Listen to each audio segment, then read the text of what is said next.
faeries, welcome or welcome back to my channel. My name is Fifi. It's so nice to have you here. I hope you stay a while. In this video, I'm basically just trying to celebrate fall in a country that only has two actual seasons. Okay, where I come from, fall is not really a thing, but I personally just love the culture and the vibes and the aesthetic surrounding fall. So I'm going to try to incorporate that into my life throughout this video. The first thing we're going to be doing is a little book haul. It's actually quite a big book haul for me personally. I have about 7-8 books here that I would like to talk to you guys about. The first one is this, At Last, The Story of P.A. Salt by Lucinda Riley. This is actually the final book in an 8-book series, and I didn't realize that until much later, but now I'm keeping it for sentimental reasons. Okay, I actually did recently read the first book in this series, The Seven Sisters, and I gave it 4.25 stars. So thank God I know that I'm going to love this series. From the title of the series, The Seven Sisters, it's basically just going to follow 7 sisters who were adopted by this very rich man, and then he passes away and leaves in his will hints to their background and their origin, and they all just basically try to look for where they are from. Essentially, the first book obviously follows the first sister, Maya, and that's how it goes for the 7 books. And then this one, the 8th book, the most recent one and the final one, follows the story of their father himself and just how he came to be who he was. For some reason, I feel like this is going to be one of the most, if not the most impactful book in the entire series, and I truly cannot wait to get to it. So yeah, I also think it's just so freaking beautiful. Like, hello, gorgeous. So that was the only book I got from the bookshop that you've probably already seen clips of, but the rest of these books I got from an online bookstore that sells mostly pre-loved books, so they are mostly pre-loved. The first one we have is The Beloved Girls by Harriet Evans, another very beautiful cover. This is like a gothic historical fiction. It says successful barrister Catherine Christoph goes missing the day before her wedding anniversary. The clue to her disappearance, it seems, lies buried 30 years in the past. Somerset, 1989. Okay, Taylor Swift. Janie Lestrange arrives to stay for the summer at the grand old house of the Hunter family, but something is wrong behind the beautiful facades of Vanes. Janie's childhood friend Kitty Hunter, her brother, and their secretive parents, once so welcoming, do not seem to want her there. It is only as the night of an ancient and mysterious family ritual looms closer that Janie comes to realize they need her. Decades later, the tragic events of those unforgettable months still cast the darkest shadow. Can the truth about that summer ever be brought into the light? You tell me. According to Red, this is gorgeous, gothic, and gripping. According to the Daily Mail, this is dark and delicious. According to Veronica Henry, this is bewitching, beguiling, and utterly beautiful. So I have high hopes for this book. Okay, I just feel like it's going to be the perfect dark, fall, cozy, but still very hard-hitting read. And yeah, I can't wait for it, honestly. It's quite thick, so I'm a bit scared, but I do enjoy a good fiction novel, and I feel like this is going to be really freaking good. Can't wait. We have another beautiful freaking cover. Lord help me. Like, are we seeing this? This is Miss Austen by Jill Hornby. This is like a literary fiction, historical fiction as well, based on a literary mystery that has long puzzled Jane Austen fans. I can't lie, I haven't really read that many Jane Austen books. I think the only one I've read is actually Pride and Prejudice, which I loved. 1840, Cassandra Austen returns to the village of Kingsbury. She knows that in some corner of the vicarage where she is staying, there is a cache of letters written by her sister Jane. As Cassandra recalls her youth, she pieces together buried truths about Jane's history and her own, secrets which should not be revealed. She faces a stark choice. Should she act to protect Jane's reputation or leave the letters unguarded to shape her legacy? So I'm very intrigued by that. Basically, it's kind of following Miss Jane Austen herself.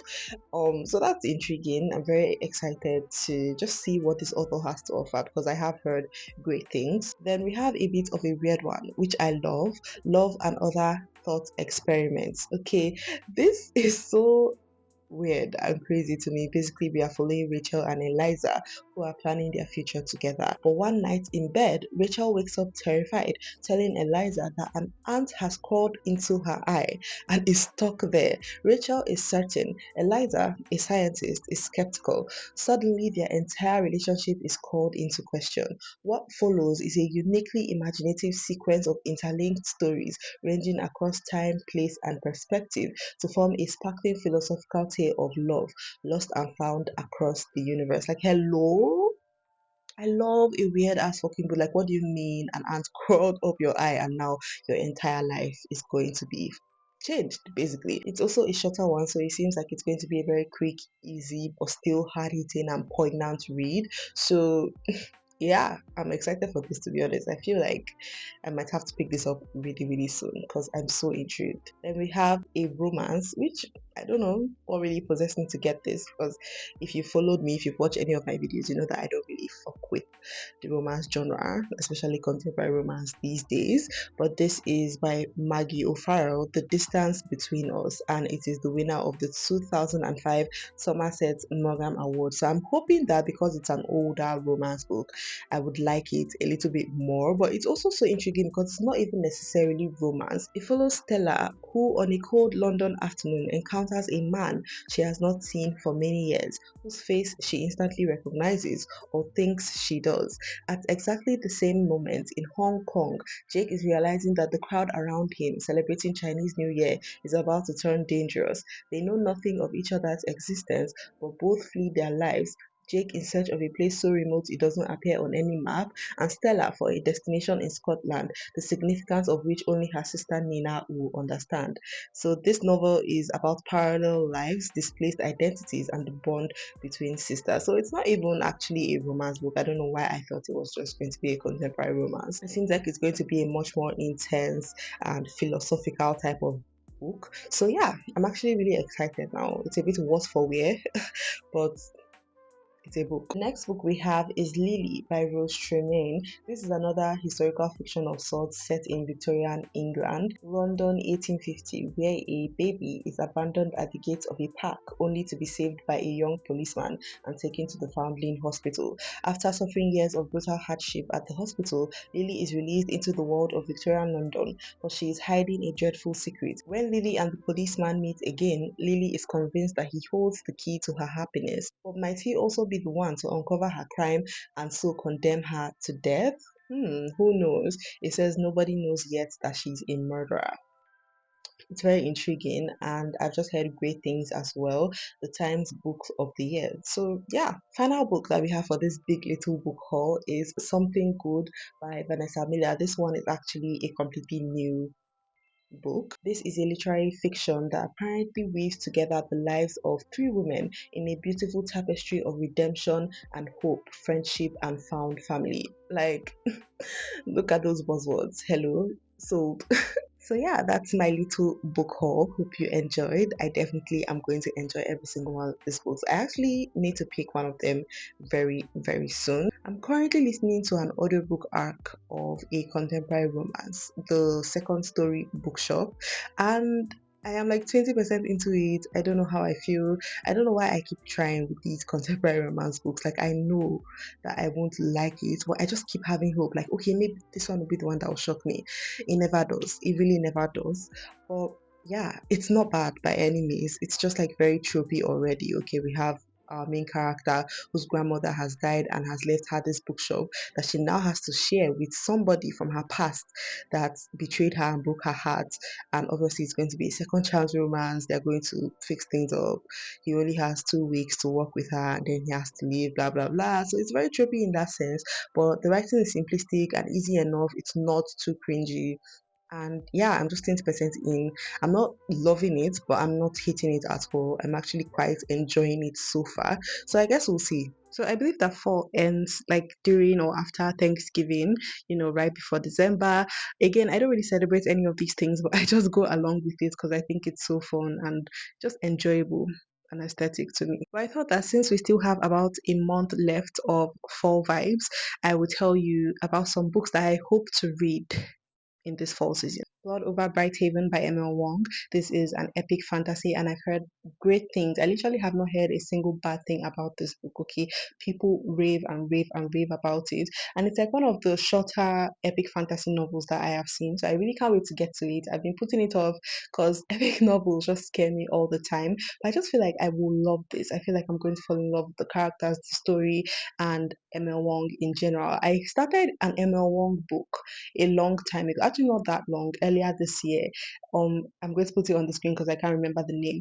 I did not love it. I actually DNF'd it. I plan to go back to it, but I just don't know. It was kind of boring. So I'm scared to get into this one, but I guess we'll see. I also really want to read Atmosphere by Taylor Jenkins Reid. The only TJR book I've read so far is Daisy Jones and the Six, but I have heard great things about her writing in general, and I do want to, go back into her discography and read so many of her books. But this one came out fairly recently, and I heard amazing things. People are sobbing by the end of this book, raving about how freaking good it is. I have always heard about how amazing people find TJR's writing and storytelling, and I have seen a little bit of that in Daisy Jones. I literally gave that book 5 stars, sobbed my eyes out at the ending. But yeah, I'm so excited to see, what she has to offer in Atmosphere. The tagline for this book is literally Sapphic astronauts. So like, I'm intrigued. Another book I would really like to read and get to is Bury Our Bones in the Midnight Cell by V.E. Schwab. V.E. Schwab is another author that I really, really want to get into, but I just have been scared. Her books just feel so daunting, tasking. I feel like I have to like it, and if I don't, I'm doing something wrong, and that's why I've just been kind of put off from reading them. But I've heard great things about this one. I do think I'm going to read The Invisible Life of Adilaru before this one, because I think that's like where people say is the best place to start with her writing and her books. But yeah, I can't wait to read either of them. Again, Sapphic, and apparently this is about like vampires across different timelines. I'm sold, like, hello. I would also really, really like to get to Wild Reverence by Rebecca Ross. This is the sequel to the Divine Rivals duology. I love that duology. I gave the first book 5 stars, the second one 4 stars, because I just didn't think it was as good as the first one. But I think about that duology a lot, okay? And when I heard that a sequel was coming out, it's going to be completely different characters, so I'm kind of scared with regards to that. But I've heard only great things once again about this book. People are loving it, people are raving about it. Apparently it's so poetic, which is something that I definitely do expect from Rebecca Ross's writing and books nowadays. I've only read 2 books, but it's to be expected with her very beautiful, flowery, romantic writing. And I just can't wait, honestly. I feel like I'm going to love it so much. Now, if you've watched any of my videos, you know that me and contemporary romance books don't really go well together, okay? I don't love the romance genre, to say the least. But these 2 romance books are books that I definitely want to get to this fall. If It Makes You Happy by Julie Olivia, this is literally one of the most beautiful covers I have ever seen. There's just something about the shading, the juxtaposition of all the colors, like the fall energy is literally oozing out of this book. And I feel like even if I don't necessarily love the romance in this book, I would love the writing. I've heard great things. Again, I've heard amazing things about this book. Even people that I didn't expect to like this book loved this book. If you go to Goodreads, you literally only see 4.5 stars, 4.5 stars, 5 stars, 4 stars, like literally nothing less than 4.25 actually. And it's like, wow, okay. It's been long since I saw something like that. So I'm very, very intrigued. I honestly don't really know what it's about. I just know it's going to be set in a small town. We have these 2 people, and there are a lot of fall vibes. And apparently, it's also set in like the 1970s, if I'm not mistaken. All that just seems very intriguing to me, and I can't wait to see if the book holds up. I really hope it's good. I don't expect it to be great by any means, okay? I don't think I'll ever actually find a contemporary romance book great and amazing, but I hope it's good. I just hope it's good. Like, that's the least I can hope for these days, to be honest. The second romance book I want to get to, but probably won't end up reading because I have started to hear some really not great things about this book. People Watching by Hannah Bonham Young. I read 2 Hannah Bonham Young books. I gave Out on the Limb, I think 3.5 stars, and then I gave Out of the Woods 3 stars. They were okay books, they just didn't do anything special for me necessarily, but they were much better than some other romance books that I have read. I really liked Hannah Bonham Young's writing, and I hope that I like her writing here too. But I've heard that the plot of this book and the romance is not really a lot of people's favorites. Apparently, it's very insta lusty, very insta lovey. There's a trope there that people and myself do not enjoy because it just hastens things up too much. And yeah, I'm kind of scared. I'm very iffy about it. I don't know if I'll actually read it because I don't have the energy to read books that I don't like anymore. I've been doing that a lot actually. And if you check my Goodreads, like reviews, you're going to see a lot of 2 stars, 2.5 stars, 2.75, maybe a 3, maybe a 3.25. I've not really been having or reading good books because I'm trying to read out of my comfort zone and it hasn't really been working for me. This final book, though, that I would like to read is one that I have a very, very good feeling about. I actually have it right here because I'm about to start it right now. The Gallows Course by Karen Maitland. I read The Falcons of Fire and Ice by Karen Maitland around like April or May. I can't really remember. I loved that book. I fell in love with the writing, the characters, the story. I gave it 5 stars and I really can't wait to read it once again. I bought that book alongside this one and I've been putting it off, kind of saving it for the perfect moment. And honestly, I think the time is now, okay? It is, in fact, a historical fiction. The 13th century has just begun, and King John has fallen out with the Pope, leaving babies to lie unbaptized in their cradles and corpses in unconsecrated ground. Across a fear ravaged England, the people are dying in sin, and into the Norfolk village of Gastmere comes a new lord of the manor, the cruel and bloodthirsty Osborne, not long returned from crusading. Spying treachery at every turn, he is prepared on the slightest pretext to damn anyone to hell and the scaffold. So when Elena, a servant girl, is falsely accused of murdering her child, she is convinced she will be next. But there are others who will defy Osborne's brutal regime to save a girl who once took part in the secrets and strange rituals of the manor. I'm just very intrigued by it. I'm very excited. It's giving very gothic, historical vibes, and apparently there's going to be a little bit of a fantastical element to it. So yeah, I can't wait, honestly. I did get the 2 books pre-loved, and this one looks so rustic and loved. It's just like it's giving the fall vibes, is it not? I love it. I'm going to start this now, and I guess I'll update you. I don't know if I'll finish it in this video, but I guess we'll see.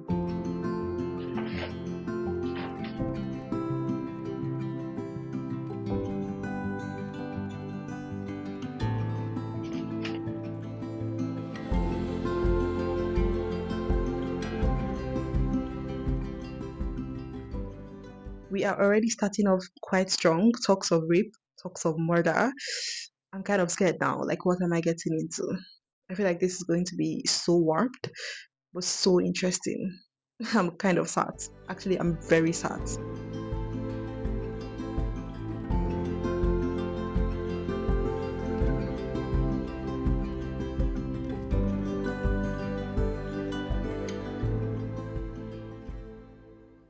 So I finished the second story bookshop like 2 days ago actually, and I just wanted to give you my final thoughts about it. I personally thought that it was a very regular romance, but I didn't necessarily hate it as much as I usually hate contemporary romance books. I did find the female main character quite annoying, and the male main character I just thought had no real depth. Like they were trying to make us think that he had so much going on in his life, and he did, but I just feel like everything was pretty much surface level. But I would say that I liked how, the second half of this book went. I just thought it gave more plots than I could have ever expected from a book such as this. So I really enjoyed it. I will say that it was a bit like outlandish and just random, but it did add more to the essence of the book. So I enjoyed it for that. I do think that I don't necessarily love second chance romance because I always find, the reason that they broke up in the first place pisses me off continuously. It's like, let's grow up, let's get over it. It's been 10 years. Like, why are you still holding this grudge? I also really did not like the amount of modern millennial and Gen Z slang that was used in this book. Not even slang per se, but like verbiage and just word choices. And also I thought the writing was kind of tacky. I don't know how to explain that, but it just didn't give me anything to hold on to. And generally it was just mid, to be honest. I also did not like the cheating that was involved in this book, even though it's like more of an emotional type of situation. It's just it's always icky when that happens. Like, why does it need to be a thing? Can't they just both be single and then find their way back to each other? That's why I don't necessarily connect to second chance romance books as much, because they always use that plot line where one of the main characters has a different partner and then they like just sneak around, and it's just so fucked up and weird in my opinion. But generally, it wasn't the worst book I've ever read. It wasn't the worst contemporary romance book I have ever read, and I would recommend it if you like more of a chill, small town, second chance romance fall-ish type of book. I gave it 3 stars. I didn't love it, but I didn't hate it. It was a very quick and engaging read, especially with that last quarter. Yeah, it just was okay. Wasn't the best thing ever. Definitely wasn't the worst. Wasn't the worst contemporary romance book, as I said. That would have to be Same Time Next Summer by Annabelle Monaghan.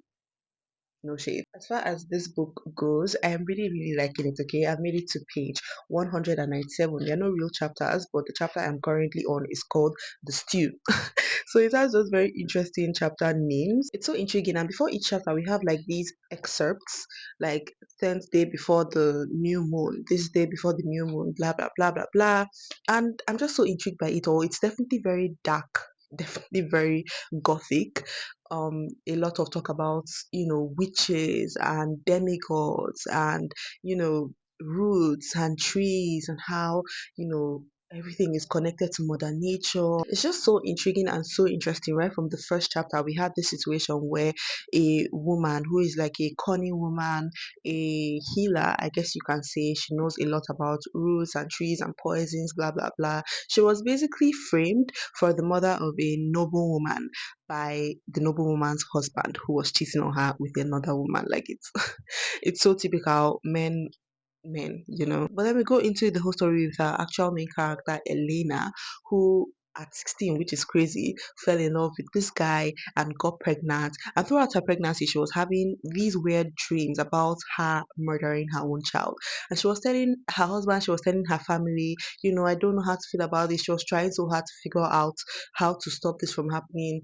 And then eventually, when she does have the child, she decides to give him away to a cunning woman to take him somewhere that she does not know, so she won't have the opportunity, however that may be, to hurt or harm her child. And then basically her mother-in-law turns her in and says that she killed the child, so we have her now running for her life. Essentially, the character that is helping her try to get away is a character that I don't really know how to feel about, because he's definitely very morally gray. He's also like 40 something and she's 16, and he seems to have like a crush or feelings for her, well, he's not pushing her. I don't know. I don't know how I feel about it. Obviously, it's like in the 1200s, 1210. So I don't know. I really don't know how to feel about it. But he is being very genuine and kind towards her. He has just been helping her throughout. I just find it very icky that he's like 40 something and she's 16. Obviously, I don't really think anything will come of it. But the fact that he's even having those feelings in the first place, like he was literally jealous of her. Not jealous of her, jealous of her husband who got her pregnant, and he's like, he gets to hold her, he gets to blah blah blah, and it's just like, grow up. I don't like how dark and gothic this book seems to be. We have reached this situation where we are in a brothel of sorts, and there's this dwarf who is the owner and the person that manages all these girls, and it's just like giving me a very specific vibe. It's definitely very fall, definitely very earthy. I don't know how to explain that, but I'm just having a good time, honestly. I don't know if I'm liking it as much as the other book I read by this author, The Falcons of Fire and Ice, but I'm definitely very interested and just excited to see what comes of all this. Like, how, where do we go from here, and how does all this come to a close? I don't think it would necessarily ever come to a close, because it is based on like a real situation of the king basically beefing with the Catholic Church. But yeah, I'm just excited to see what more this book has to offer.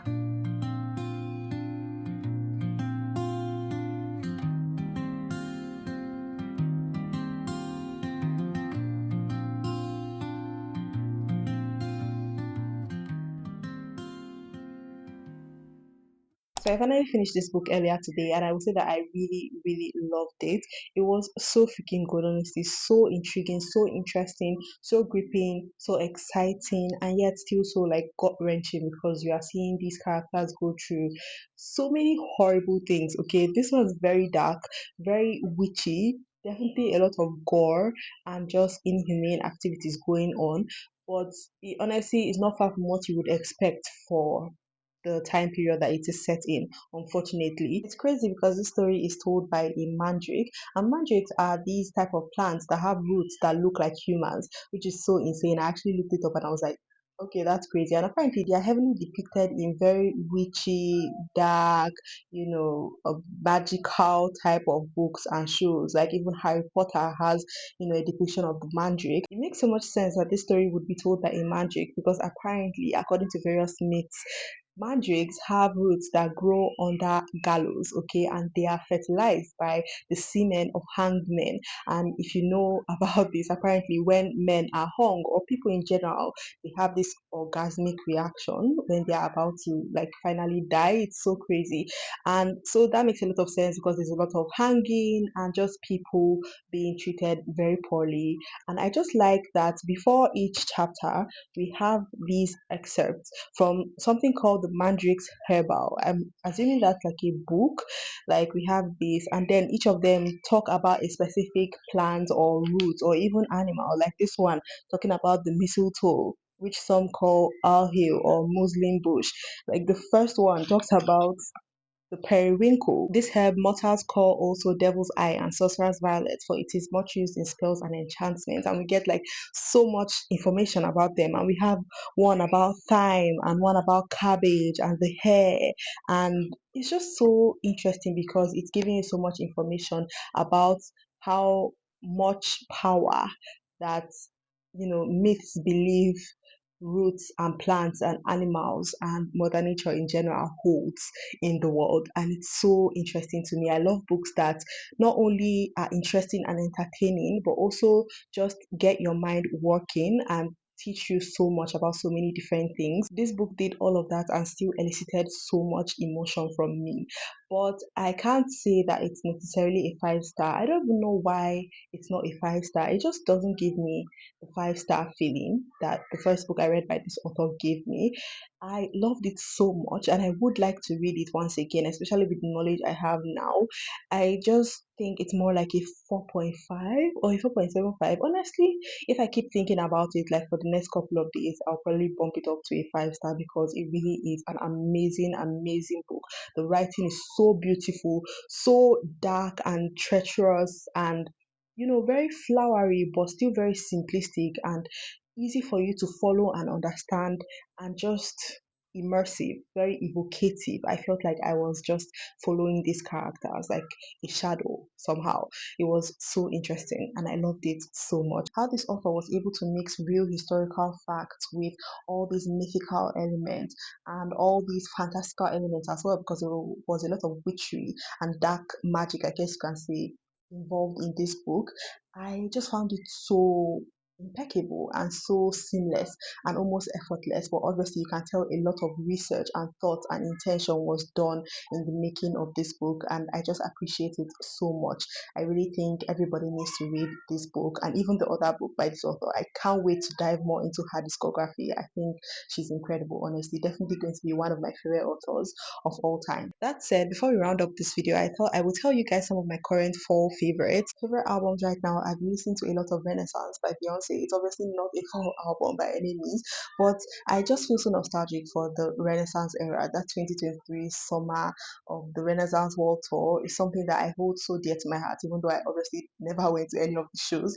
But yeah, I've been listening to it a lot, and I think the whole vibe of fall in itself is nostalgia, so it makes sense. But as far as actual fall type albums that I've been loving Stick Season by Noah Khan. I just love him so much. Literally one of my favorite male artists ever, and I don't even listen to men that much. The Art of Loving by Olivia Dean. I have been an Olivia Dean stan since before her debut album, so it's not like I'm hopping on the train.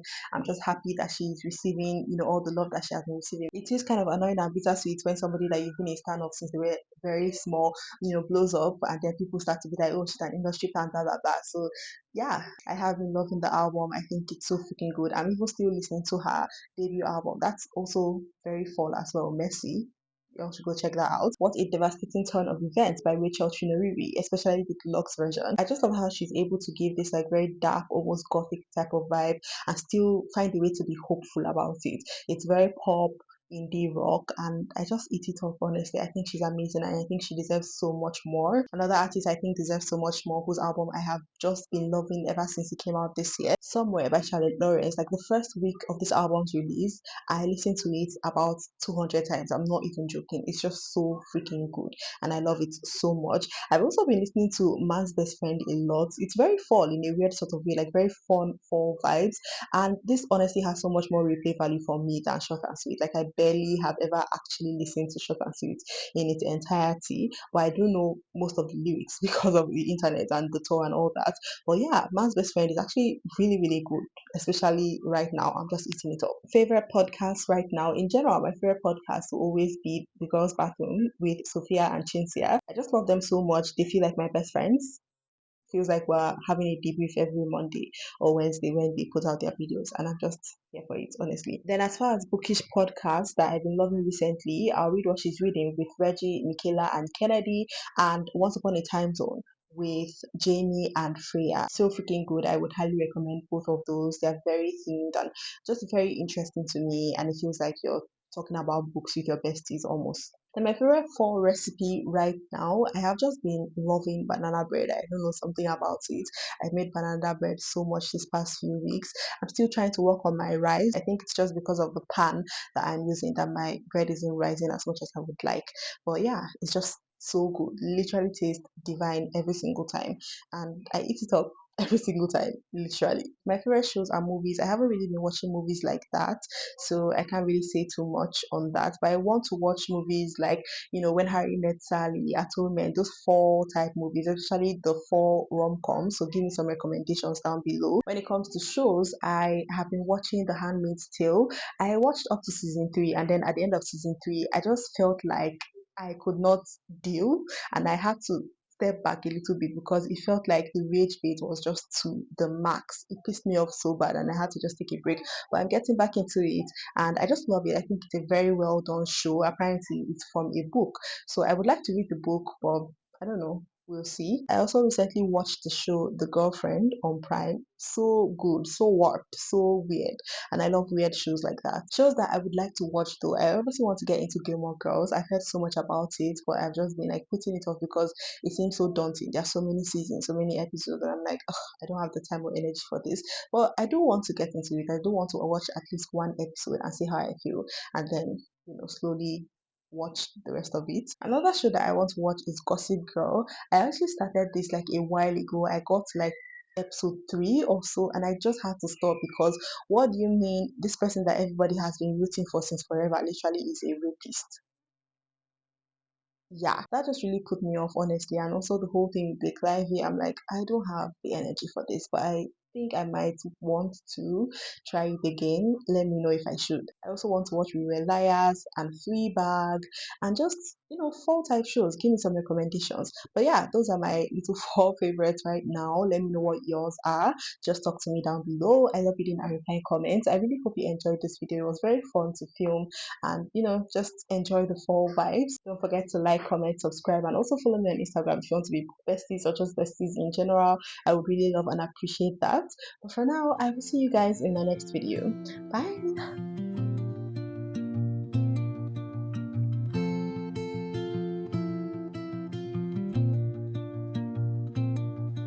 Under the boughs where the shadows play,